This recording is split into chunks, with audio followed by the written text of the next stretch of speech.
আসসালামু আলাইকুম রহমতুল্লাহি ওয়া বারাকাতু। প্রিয় সুধী, প্রফেশনাল জার্নি চ্যানেলে আপনাদের সবাইকে স্বাগত জানাচ্ছি।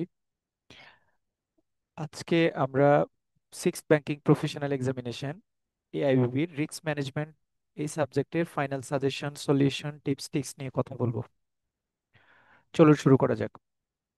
শুরুতে আপনারা জানেন, সম্প্রতি আইবিবি নতুন করে কোয়েশ্চেন প্যাটার্নের একটা সার্কুলার দিয়েছে। সেই সার্কুলারটা নিয়ে একটু কথা বলি। সেই সার্কুলারে আইবিবি আসলে এই কোয়েশ্চেন প্যাটার্নটা সিক্স ব্যাংকিং প্রফেশনাল এক্সামিনেশন থেকে ইফেক্টিভ হওয়ার কথা বলেছে। এই কোয়েশ্চেন প্যাটার্নে আইবিবি ব্রড কোয়েশ্চেন রেখেছে, ম্যাথমেটিক্যাল প্রবলেম রেখেছে, থট প্রভোকিং কোয়েশ্চেন রেখেছে, প্র্যাকটিক্যাল ওরিয়েন্টেড কোয়েশ্চেনের কথা বলেছে, কেস স্টাডির কথা বলেছে, আন্ডারস্ট্যান্ডিং টার্মিনোলজির কথা বলেছে, যেটাকে আমরা ডিফারেন্স বা কম্পেয়ার বা কন্ট্রাস্ট বলতে পারি, এবং সিঙ্গেল কোয়েশ্চেনের কথা বলেছে। তবে একদম আপনাদের যে কোয়েশ্চেন প্যাটার্নটা আছে নিচের দিকে একটা কথা বলেছে, this question pattern will gradually be implemented from the six banking professional examination onward. অর্থাৎ এই কোয়েশ্চেন প্যাটার্নটা ম্যান্ডেটরি না যে সিক্স ব্যাংকিং প্রফেশনাল এক্সামিনেশনে পুরোটাই এক্সিকিউটেড হবে। এমন হতে পারে হয়তো একটা বা দুইটা প্যাটার্নকে নতুন করে অ্যাড করেছে, আবার এমন হতে পারে ফুল প্যাটার্নটাকে ফলো করেও কোয়েশ্চেন করেছে। তাহলে এখন আমরা নর্মাল যারা প্রিভিয়াস ইয়ারের কোয়েশ্চেন বা প্রিভিয়াস ইয়ারের মতো করে প্রিপারেশন নিচ্ছিলাম, তারা আসলে এই নতুন সিলেবাস বা নতুন কোয়েশ্চেন প্যাটার্নের আলোকে প্রিপারেশন নিতে গেলে কতখানি ব্যাক পেতে হবে বা কি নতুন করে অ্যাড করতে হবে, সেটা নিয়ে আমরা একটু অ্যানালাইসিস করব। এবং এই কোয়েশ্চেন প্যাটার্নটা আসলে রিয়েলি কি বলার চেষ্টা করেছে, আপনার কাছ থেকে কি নিতে চাচ্ছে তারা, সেই জিনিসগুলি নিয়ে আমরা একটু আলোচনা করবো এবারে। আইবিবির কোয়েশ্চেন সামারিটা যদি আমরা করি, এখানে ব্রড কোয়েশ্চেন রেখেছে। ব্রড কোয়েশ্চেন অ্যাজ ইউজুয়াল আমাদের, আপনারা প্রিভিয়াস ইয়ারে যে কোয়েশ্চেনগুলি পরীক্ষা দিয়েছেন সেখানে ব্রড কোয়েশ্চেনের স্যাম্পল রয়েছে। আপনারা ব্রড কোয়েশ্চেন সেখান থেকে যেভাবে পরীক্ষা দিয়েছেন সেভাবেই পড়তে হবে। ম্যাথমেটিক্যাল প্রবলেম, এটা সাবজেক্ট টু সাবজেক্ট ভ্যারি করে। এই ম্যাথমেটিক্যাল প্রবলেম, থট প্রভোকিং এবং প্র্যাকটিক্যাল ওরিয়েন্টেড কিন্তু স্ল্যাশ দেওয়া, মানে এই তিনটা থেকে যে কোনো একটা, যে কোনো দুইটা বা তিনটা মিলিয়ে 10 মার্কসের একটা কোয়েশ্চেন করবে। সো যেই সাবজেক্টে ম্যাথমেটিক্যাল প্যাটার্ন আছে সেই সাবজেক্টে ম্যাথমেটিক্যাল প্রবলেমটা এখানে অ্যাড হবে।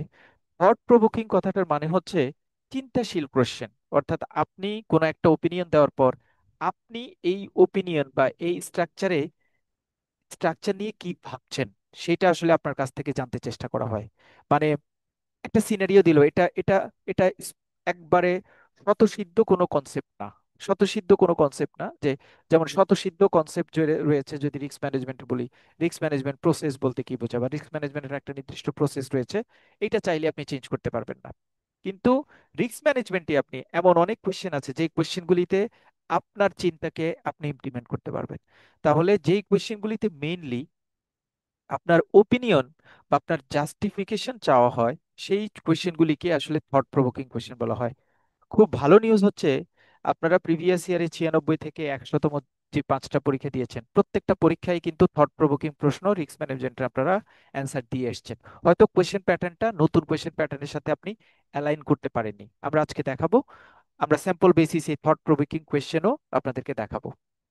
প্র্যাকটিক্যাল ওরিয়েন্টেড কোয়েশ্চেন হচ্ছে প্র্যাকটিক্যালি, মানে এটা থট না, আপনার চিন্তার কথা না, প্র্যাকটিক্যালি একটা কাজে গিয়েছেন, সেই কাজ বা প্র্যাকটিক্যাল একটা ওয়ার্ক এক্সপিরিয়েন্স বা ওয়ার্ক প্লেসে কোনো একটা প্র্যাকটিক্যাল নলেজ, কোনো একটা কনসেপ্ট কিভাবে কাজ করে সেটা দেখানোর চেষ্টা করা হবে প্র্যাকটিক্যাল ওরিয়েন্টেড কোয়েশ্চেনে। Still you have practice this one in early questions, আপনারা প্র্যাকটিস করেছেন সবাই। কেস স্টাডি রিস্ক ম্যানেজমেন্টে প্রত্যেকটা ইয়ারেই কেস স্টাডির কোয়েশ্চেন ছিল। আমরা হয়তো তখন ফর্মেটিভলি সেটা বলা হয়নি এটা কেস স্টাডির কোয়েশ্চেন, কিন্তু আপনারা করেছেন, কেস স্টাডি পড়েছেন। সো কেস স্টাডিও আমরা দেখব। তারপরে ডেফিনেশন, টার্মিনোলজি বা ডিফারেন্স, সংজ্ঞা আসতে পারে অথবা পার্থক্য আসতে পারে, এটাও রিস্ক ম্যানেজমেন্ট আর আপনারা প্র্যাকটিস করেছেন। এবং রিস্ক ম্যানেজমেন্টে আমি বরাবরই বলি যে রিস্ক ম্যানেজমেন্টের ছোট ছোট জিনিসগুলি যারা অ্যাট এ গ্ল্যান্স মনে রাখতে পারে, ইনফ্যাক্ট আমার একটা শিট আছে এবিসি অফ রিস্ক ম্যানেজমেন্ট বলে, সেখানে আমরা প্রায় 40টার মতো ডেফিনেশন একত্রে অ্যালাইন করেছি। ওই ডেফিনেশনগুলি মোটামুটি পড়লে রিস্ক ম্যানেজমেন্টের A to Z ডেফিনেশনটা জানা হয়ে যায়। তাহলে ছোটখাটো পার্থক্য, ডেফিনেশন এগুলি কিন্তু সবসময় পরীক্ষায় থাকে, আসছে, এখানে এটাকে আলাদা প্রশ্ন আকারে দেওয়া হবে। 7 নম্বর হচ্ছে সিঙ্গেল কোয়েশ্চেন। এটা আপনারা আগে কখনো প্র্যাকটিস করেন নাই, শুধুমাত্র জিআইবিবিতে, জিএফআইতে এই সাবজেক্টের কোয়েশ্চেনটা রাখা হয়, আর অন্য সাবজেক্টগুলির ক্ষেত্রে সাধারণত এটা করা হয় না। আপনারা প্র্যাকটিস করেননি। সো সিঙ্গেল কোয়েশ্চেনটা কোন প্যাটার্নের হতে পারে সেটাও আমরা দেখার চেষ্টা করবো। এটা হচ্ছে মোটামুটি আমাদের কোয়েশ্চেন প্যাটার্ন। অর্থাৎ আপনাদের যদি রিস্ক ম্যানেজমেন্টের কথা যদি বলা থাকে, তাহলে আমরা এই কোশ্চেন প্যাটার্নটাকে আপনাদের কোশ্চেনের সাথে কতখানি অ্যালাইন করব সেটা নিয়ে আমরা এখন একটু আলোচনা করব।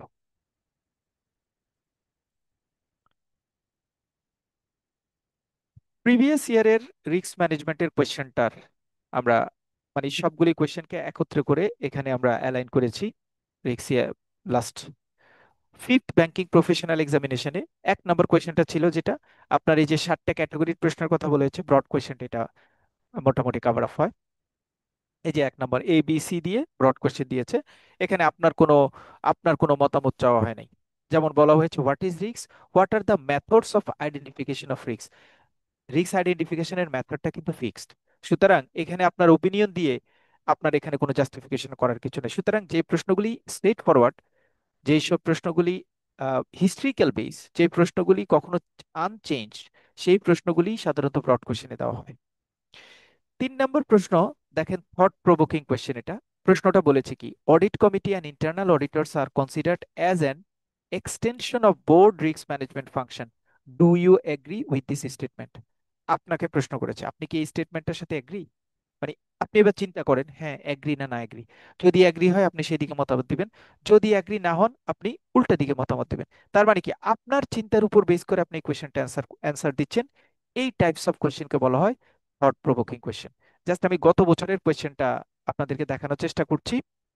Means what, thought provoking question কিন্তু স্টিল আপনারা পরীক্ষায় অ্যান্সার দিয়ে আসছেন। থট প্রভোকিং আরেকটা প্রশ্ন আছে এখানে, দেখেন, a sound risk management policy will not work if the bank management does not recognise the policy in their day to day activities. Please write your opinion on this statement. আপনার opinion লিখতে বলেছে, স্বতঃসিদ্ধ কোনো opinion না, আপনি কি মনে করছেন সেটা লিখতে বলেছে।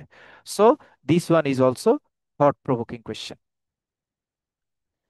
ডিফারেন্স, আমরা প্রচুর পরিমাণ ডিফারেন্স এমনি পাই, প্রশ্নের বিভিন্ন পরতে পরতে ডিফারেন্স থাকে। আমি একটা স্যাম্পল দেখিয়েছি, describe the difference between tier 1 and tier 2 capital. Math problem, একটা ম্যাথ প্রবলেম দেখিয়েছে। রিস্ক ম্যানেজমেন্টে গত বছর 2টা ম্যাথ এসছে, সো 2টাই ম্যাথ প্রবলেম। এটা একটা math problem. In fact math problem নিয়ে আপনাদের বড় চাইলে কেস স্টাডিও করতে পারে। যেমন দ্বিতীয় যে ম্যাথ প্রবলেমটা দিয়েছে, এটা আরেকটা ম্যাথ। এখানে ABC 3টা কোয়েশ্চেন দিয়েছে, 3টা কোয়েশ্চেন দিয়ে calculate LCR, NSFR, ADR and leverage ratio from your organization. Compare the ratio calculated above with regulated threshold. Do you think ADR is good for your portfolio? আপনাকে simply question করেছে, এইটার সাথে মিলিয়ে definition চাইলো LCR, NSFR, ADR এর definition চাইলো কতে। সে কিন্তু এটাকে একটা স্মার্টলি কেস স্টাডি কোয়েশ্চেন করে ফেলতে পারে। সো কেস স্টাডি কিন্তু নতুন কোনো কিছু দিবে না যে যেটা আপনার রেঞ্জের বাইরে। আমরা কেস স্টাডি আরেকটু দেখবো। শর্ট নোটের কথা বলা আছে। শর্ট নোট আপনারা আসলে আগে যে শর্ট নোটগুলি পড়েছেন সেগুলি এখন ডেফিনেশনের জন্য মোটামুটি মনে রাখতে হবে। মানে খুব সিম্পলি টপিকস বা টিপস হচ্ছে, আগে যে শর্ট নোটগুলি আপনারা একটু বড় করে পড়তেন সেগুলি একটু এখন ছোট করে পড়বেন, মানে 2 মার্কস বা 3 মার্কস টাইপের করে পড়বেন। আবার এমন না এগুলিকে একদম ফেলে দেওয়া যাবে না, বিকজ প্রশ্ন প্যাটার্নে বলেছে যে যদি এমন হতে পারে যে কিছু প্রশ্ন এগুলি গ্র্যাজুয়ালি ইমপ্লিমেন্ট করবে, তাহলে আগের প্যাটার্নটাকে চাইলেও ফলো করতে পারে। সো আগের প্যাটার্নটা যদি ফলো করে তাহলে কিন্তু এই শর্ট নোট বা এগুলি কিন্তু ইমপ্লিমেন্টেশনে চলে যাবে। নেক্সট, আমরা প্র্যাকটিক্যাল ওরিয়েন্টেড কোয়েশ্চেন পাইনি। এখানে আরেকটা ডিফারেন্সের কথা বলেছে, এটা 98 কোয়েশ্চেনের কথা বলেছে, দিস ওয়ান একটা practical oriented question. Practical oriented কোয়েশ্চেনের ক্ষেত্রে দেখেন বলা হচ্ছে কি, if you are an employee of your risk management division, আপনি আপনার রিস্ক ম্যানেজমেন্ট ডিভিশনের একজন employee, then under which stage of 3 line of defence you are working. আপনি 3 লাইন অফ ডিফেন্সের কোন স্টেজে পড়েন? 3 লাইন অফ ডিফেন্স আমরা জানি 3টা লাইন আছে, ফার্স্ট লাইন, সেকেন্ড লাইন এবং থার্ড লাইন। আপনি কোন লাইনে পড়েন? Write the prime responsibility of this stage. আপনি যে স্টেজে পড়েন মিনস হোয়াট, প্র্যাকটিক্যালি আপনি যেখানে কাজ করেন ওই 3টার মধ্যে যেই স্টেজে পড়েন সেই স্টেজের রেসপন্সিবিলিটি ব্যাখ্যা করার কথা বলেছে। অর্থাৎ first line of defence, second line of defence, আপনি থার্ড লাইন অফ ডিফেন্স, কোন লাইনে আপনি পড়েন সেই লাইনটার রেসপন্সিবিলিটি বা সেই লাইনের প্র্যাকটিসটা কি, সেই লাইনের রেসপন্সিবিলিটিটাকে ব্যাখ্যা করতে বলেছে। So it is completely practical oriented question, nothing else. So আমরা পড়েছি, দেখেন এইখানে হচ্ছে থট প্রভোকিং আরেকটা কোয়েশ্চেন অ্যাড করেছে, এটা রিপিট হয়েছে। এই audit committee and internal auditors are considered as an extension of the board risk management committee. Do you agree with this statement? Justify your answer. আমরা একটু আগে দেখে আসছি, এই পরের ইয়ারই কিন্তু এই কোয়েশ্চেনটা আবার রিপিট করেছে। কেস স্টাডি বরাবর 98তম ব্যাংকিং প্রফেশনাল এক্সামিনেশন একটা কেস স্টাডি আপনারা পেয়েছেন, বরাবর একটা লম্বা লাইন লিখে আপনার evaluate the above statement of GFI based on the money concept or under invoicing and over invoicing. So important, case study related এখানে সরাসরি সিলিকন ভ্যালি ব্যাংকের একটা কেস দাঁড় করিয়ে দিয়েছে 99 ব্যাংকিং প্রফেশনাল এক্সামিনেশনে। সরাসরি দেখেন অনেকগুলি question case study, simple case study question. So বলা চলে নতুন কোয়েশ্চেন প্যাটার্নটা শুধুমাত্র সিঙ্গেল কোয়েশ্চেন ছাড়া প্রত্যেকটা কোয়েশ্চেন আপনারা আসলে প্রিভিয়াস ইয়ারই প্র্যাকটিস করেছেন। সো এটা নতুন কিছু না, এটার জন্য আপনার প্রিপারেশন নতুন করে নিতে হবে, একদম রিগোরাসলি সবকিছু চেঞ্জ করতে হবে, অন্য কোয়েশ্চেন প্যাটার্নকে ফলো করতে হবে, নেভার, দরকার নাই। আপনি শুধুমাত্র আপনার যে প্যাটার্নের প্রিপারেশন আপনি নিচ্ছেন সেই প্যাটার্নের প্রিপারেশন নেবেন। তবে সিঙ্গেল কোয়েশ্চেন যেহেতু আপনি আগে অ্যান্সার করেননি, সিঙ্গেল কোয়েশ্চেনের জন্য আপনি একটু প্রিপারেশনটা নিতে হবে। সিঙ্গেল কোয়েশ্চেনটা হতে পারে কিভাবে? সিঙ্গেল কোয়েশ্চেনটা আমরা একটু দেখার চেষ্টা করি, সিঙ্গেল কোয়েশ্চেনটা কেমন হয়।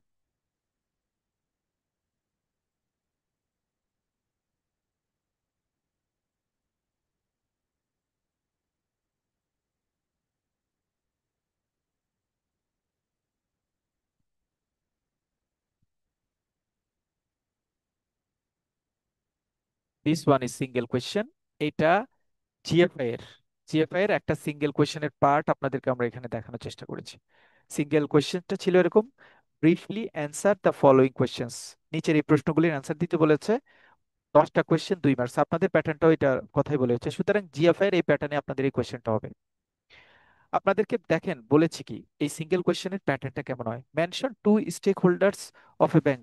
ব্যাংকের দুইজন স্টেক হোল্ডারের নাম লিখতে বলছে, সিঙ্গেল, দুইটা নাম লিখবেন, 2 marks. Write down two components of tier two capital.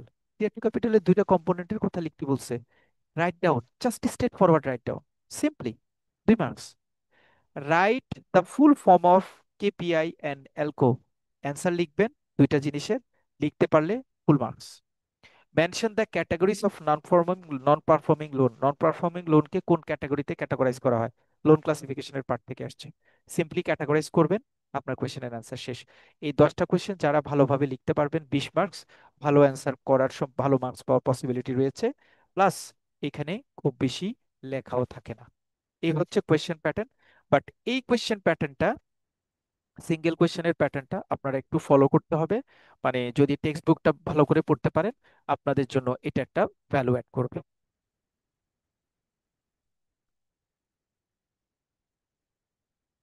আমরা চলে আসবো এবারে আমাদের রেগুলার, আমাদের রিস্ক ম্যানেজমেন্টের কোয়েশ্চেন প্যাটার্নটা নিয়ে। রিস্ক ম্যানেজমেন্টের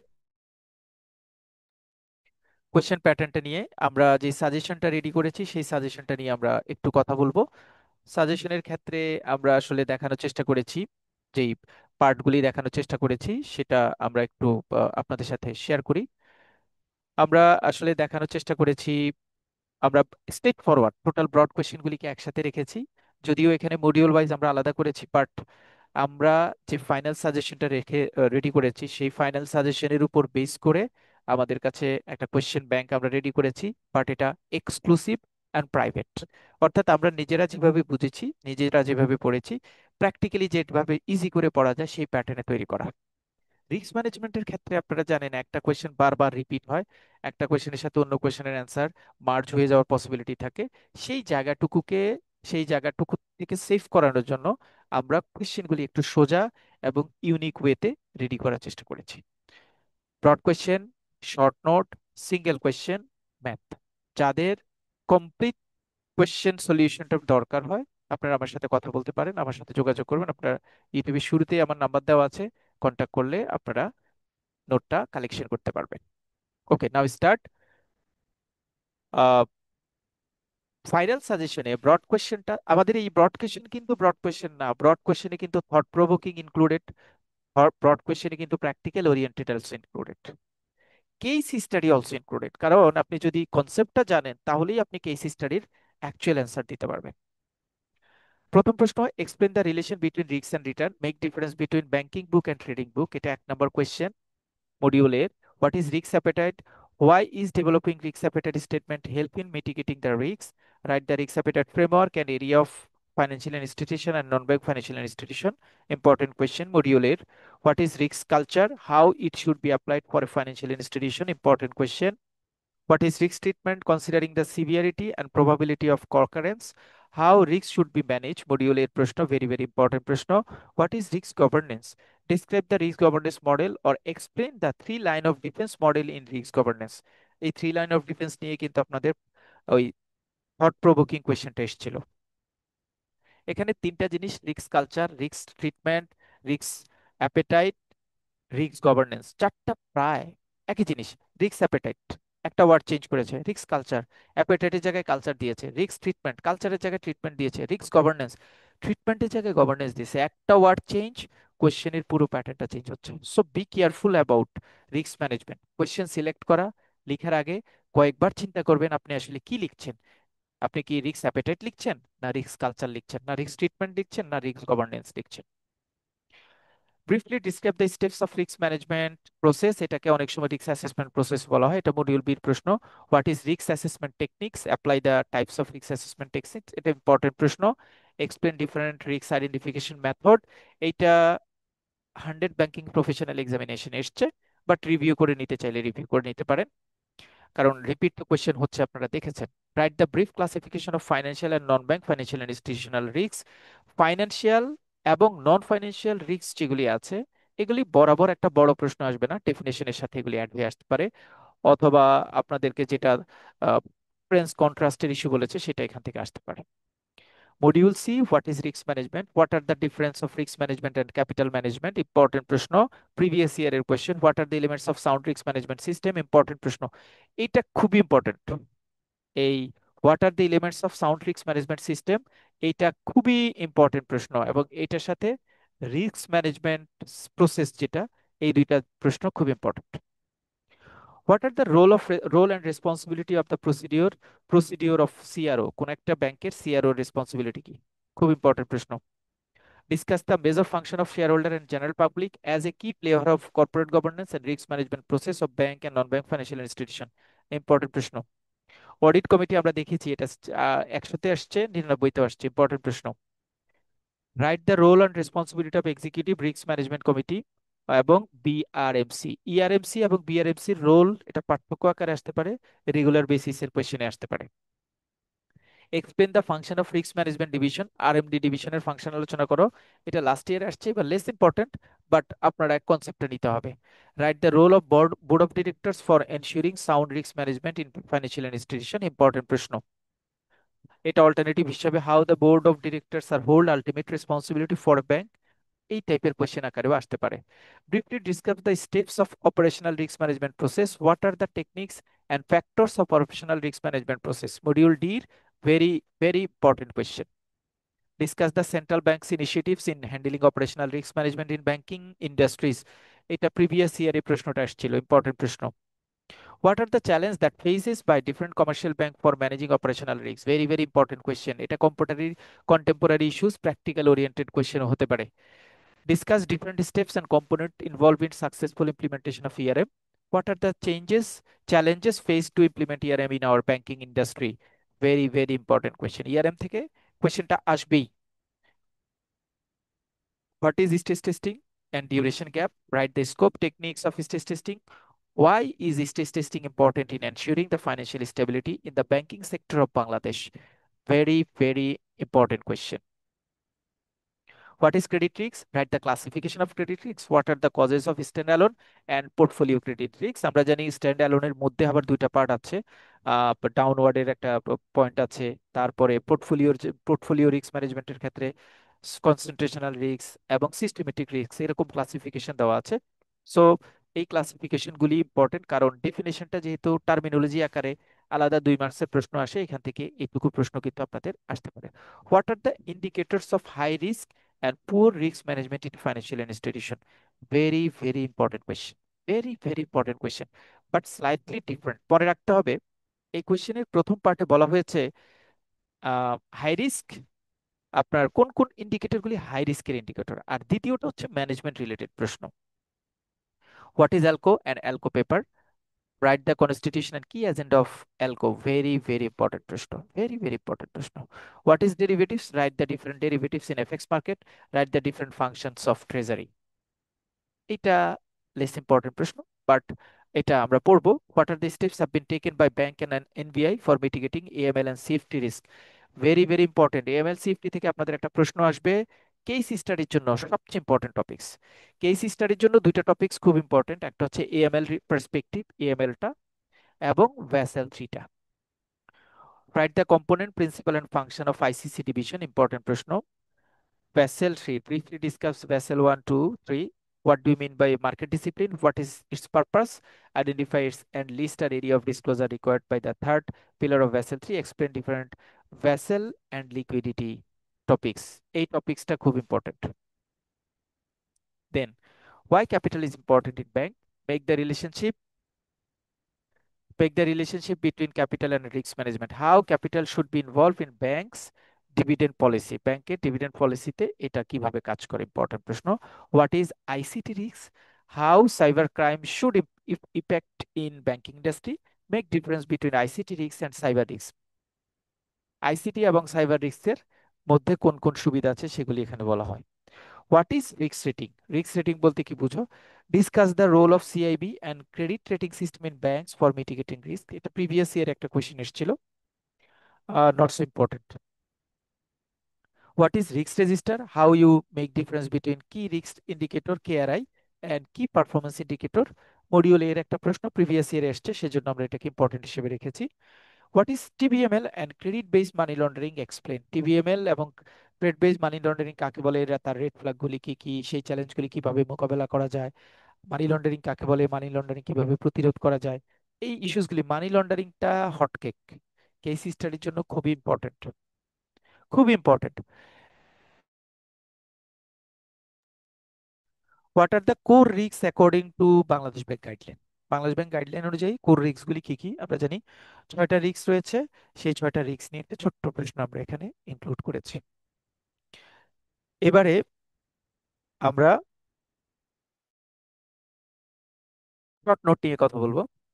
short note, CAMELS rating important, residual risk এবং inherent risk important, off balance sheet item important, risk tolerance, risk protocol, risk mapping, risk architecture important, CRR SLR, repo and reverse repo শুধুমাত্র definition important, advance to deposit ratio very very important topics, CTD SDD DD important, CTR STR KYC KYC PEPs IP CAMLCO BAMLCO AML perspective সব important, sofa and crawling pack important, environmental and climate change risk important, social risk important না, tier one capital খুব important, tier two capital important, limit maximum minimum important, net stable funding ratio NSFR এটা দিয়ে math আসবে important, liquidity coverage ratio math আসবে important, settlement risk important, leverage ratio important, IC double AP important কারণ এটা definition ভাঙানোর প্রশ্ন আসে, supervisory review process important,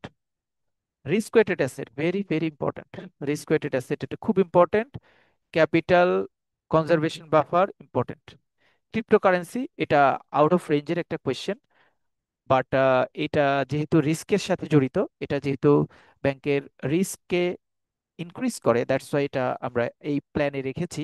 so cryptocurrency also important, recovery plan for banks, একটা ব্যাংক তার risk রিকভারির জন্য কি প্ল্যান রাখে, তারপরে রিস্ক বেস সুপারভিশন এটা important, BOD bring your own device less important, alternative delivery channel ADC security ম্যানেজমেন্টের ক্ষেত্রে কিভাবে কাজ করে, লিক্স লাইকলিহুড এটা ইম্পর্টেন্ট।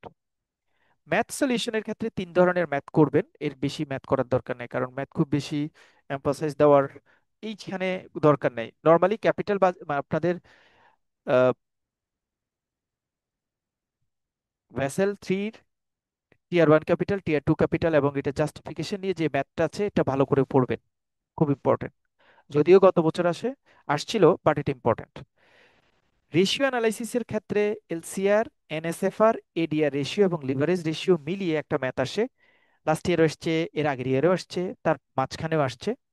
এটা ভালোভাবে পড়বেন, এটা ইম্পর্টেন্ট। প্রভিশন ক্যালকুলেশন, এটা আসলে ক্রেডিট বেস পড়া। আপনারা জানেন লোন ক্লাসিফিকেশনের একটা পর্যায়ে প্রভিশন রাখতে হয়। প্রভিশন রাখার একটা ডিটেইল ম্যাথমেটিক্যাল ক্যালকুলেশন আছে, এবং আপনার লোন ক্লাসিফিকেশনের কোন ক্যাটাগরিতে আপনার লোন পড়েছে তার উপর প্রভিশন ক্যালকুলেশন করতে হয়। এটা একবার প্রিভিয়াস ইয়ারের একবার ম্যাথ আসছিল, দ্যাটস ওয়াই আমরা এটাকে এখানে অ্যাড করেছি, একবার দেখে নিতে পারেন। বাট এই দুইটা জিনিস খুব ইম্পর্টেন্ট, অর্থাৎ এই ratio leverage ratio, LCR, NSFR, ADR ratio, এবং tier one capital, tier two capital, অথবা সিআরএআর এর জাস্টিফিকেশন খুব ইম্পর্টেন্ট। কেস স্টাডি ভ্যাসেলটা ইম্পর্টেন্ট, এএমএল এর টিবিএমএল পার্টটা খুব ইম্পর্টেন্ট। অপারেশনাল রিস্ক ম্যানেজমেন্টটা আসতে পারে, থ্রি লাইন অফ ডিফেন্সটাকে প্র্যাকটিক্যাল ওরিয়েন্টেড কোয়েশ্চেন দিয়ে একটা কোয়েশ্চেন আসতে পারে। এই হচ্ছে মোটামুটি আপনাদের রিস্ক ম্যানেজমেন্টের ফাইনাল সাজেশন ষষ্ঠ ব্যাংকিং প্রফেশনাল এক্সামিনেশনের জন্য। সাজেশন অনুযায়ী পড়াশোনা করেন, আশা করছি আপনারা ভালো করতে পারবেন। সবাই ভালো থাকবেন, আসসালামু আলাইকুম।